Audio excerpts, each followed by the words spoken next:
Hey everyone, welcome back to the channel. Thank you so much for being here.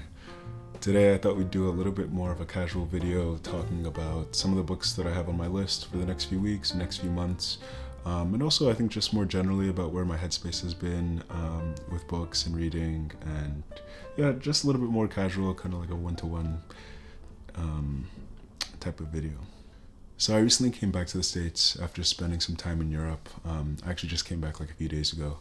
And I think probably one of the biggest things that I notice when I'm abroad, particularly when I'm in Europe, is I pay much more attention to my identity as an American. I think a part of that is just natural because I'm like introducing myself as, I'm from the States, or I'm introducing myself to people as an American. But I think particularly in this time where there's a lot of suffering going on in the world, and a lot of that suffering is as a result of American involvement. I think I've been grappling with my American identity and thinking more about what it means to be an American, thinking more about what it means to be a part of a country where oftentimes or at times I disagree with some of its policy and its foreign policy and the way it engages in foreign affairs. And so I think I was just much more aware of that and forced to think about that a lot more. When I was abroad, when I was spending time with people from different countries in Europe, from all around the world in a more global sense, than I think I usually would be when I'm in the States, interacting with a lot of my tech friends, and maybe not challenging our identities as Americans as much, because we're all American, or most of us are American, and we sort of take that for granted. So I think where my head has been recently has just been trying to grapple a little bit more with what it means to be an American, trying to understand a little bit more about my own roots, about the principles and values of this country. And I came across a quote recently that said, "Power is the ability to afford not to learn," and it really stuck with me. And I think part of that reason is because when I do come back to the States after traveling or after being abroad, I know this happens every single time. I'm immediately absorbed and consumed and sucked into hustle culture and tech culture, and I find myself really, really absorbed into those circles. And it's a privilege to be so absorbed in those circles where, the thing that is probably most dominating my mental space is, when I'm gonna, when I'm gonna quit my job, or when I'm gonna, start a new side hustle, or start a company or start a business. And I think in those times I'm always trying to remind myself that one of my core values, one of my core principles is truth, thoughtfulness, and understanding. And that's understanding the struggles of other people, understanding the worlds that other people navigate, and just generally trying to broaden my perspectives and understand how people less fortunate, less privileged than me are forced to navigate the world in different ways, and oftentimes uneven and unfair ways. And I think I always try and hold that as a grounding principle. And ultimately I think that is the reason why I read. It's to learn, it's to understand other people, and also just understand myself. So I think all that to say, ultimately my headspace has really been around trying to understand American identity, or my American identity, trying to wrestle a little bit more with my roots. And part of this comes from reading On Earth We're Briefly Gorgeous, and thinking more about my specific identity as a Nigerian American and as an American immigrant. But I think overall I want to dive a little bit more in the next few weeks and next few months into American history, American values, American principles, and just, understand my roots a little bit more, understand, why it is that I understand more about the world that I navigate, understand more about the roots of these causes, how they came to be, where they started from, the movements of the past, the movements that now allow me to, live the life that I do now. And ultimately I think to go back to how I started this video is, just to wrestle with my identity, my roots, understand, how things came to be.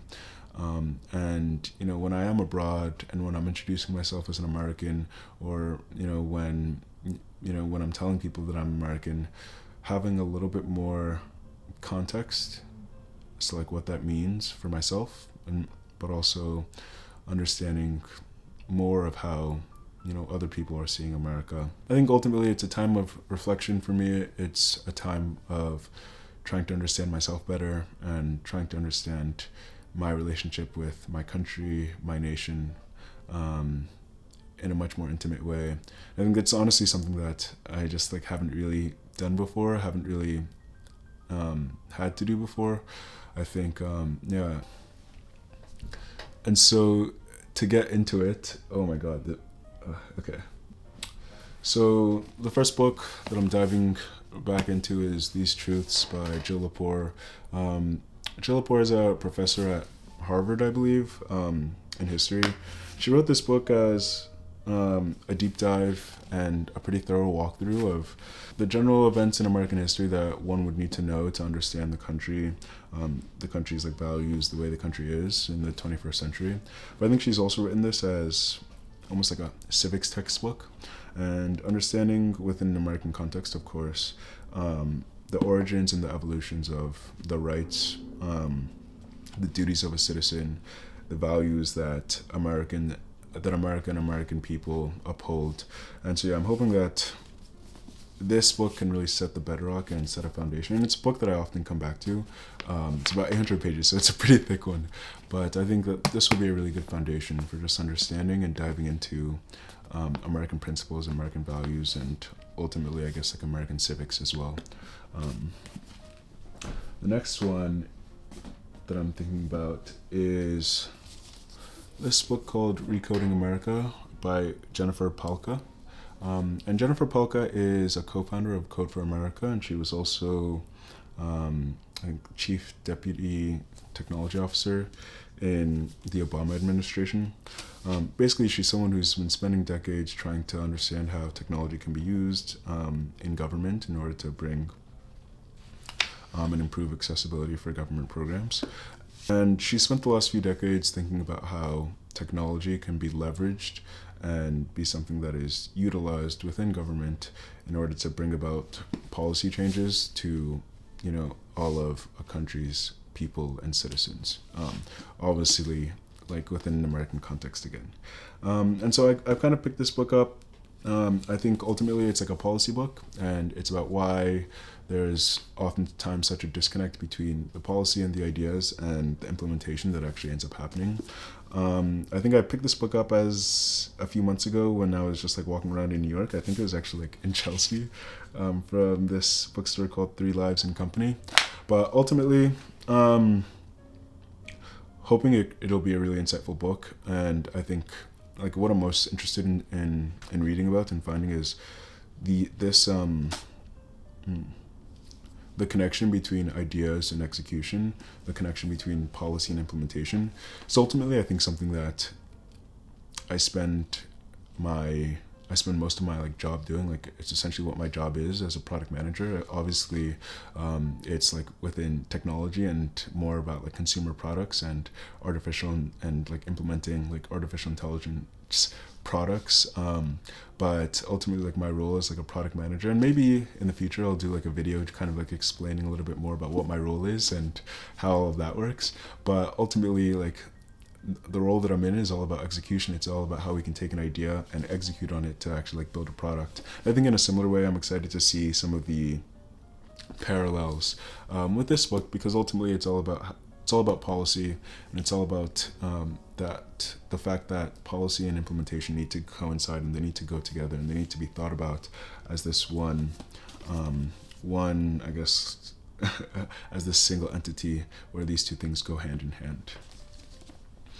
I think overall in this period of thinking about my American identity and my relationship with the country and with America as an institution, I think obviously a strong part of that is going to also be my Black identity and my identity as a young, Black child of immigrants.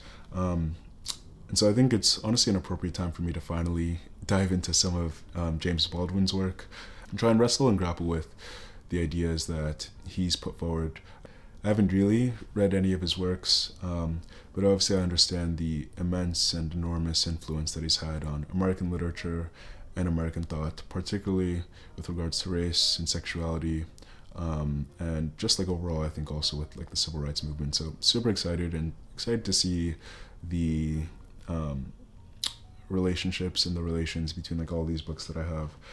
If anyone has any recommendations for where to start out with Baldwin, I'm thinking about starting with Notes of a Native Son, but maybe with some of his, maybe it'd be better to start off with some of his fictional pieces, either Giovanni's Room or, you know, Go Tell It on the Mountain, I believe is what it's called. But yeah, if anyone has any recommendations with some like Baldwin's work on where to start, like I'd love to hear it in the comments. The last book that I want to read in the next few weeks or months is this one by Daniel Immerwahr. Hope I'm pronouncing that correctly. But it's basically titled How to Hide an Empire. And this will just be a great book for wrestling with America as a colonial empire and thinking about how its territory is not only contained within the Americas, but in fact we're in everyone's backyard, especially from a military perspective. And I think that this will probably fill in the gaps with some of my understanding and knowledge of American history, particularly in that sort of like global sense.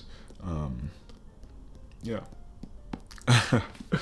Yeah, so I think that's pretty much all the books that I'm thinking about reading in the next few weeks. I'm trying to figure out what might be a good way to hopefully like read some books together with and try and like build up some community with folks. I'm not sure if like Discord or maybe some other format might be the best, but yeah, these are some of the books that I'm thinking about reading.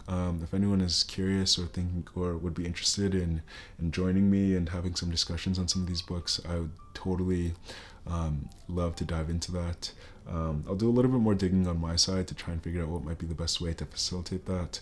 But yeah, that's kind of where my headspace has been, where my thoughts have been. Definitely want to spend the next few weeks and months diving more into my identity as an American and just wrestle a little bit more with, you know, what it means to, you know, be someone who has grown up here, who has spent a lot of time, fortunately, to travel abroad, and who has, I guess, like wrestled with, you know, what it means to introduce myself as an American. And I think especially like right now, in this time where there's a huge disconnect between what I feel and obviously a lot of American like foreign policy and foreign affairs and, you know, just like what's been going on in the world where America is involved. But yeah, super excited to dive into this. Hopefully it can foster a lot of really productive and fruitful discussion. And yeah, thank you so much for watching. If you like this video, please check out another one on the channel and I'll see you all in the next one.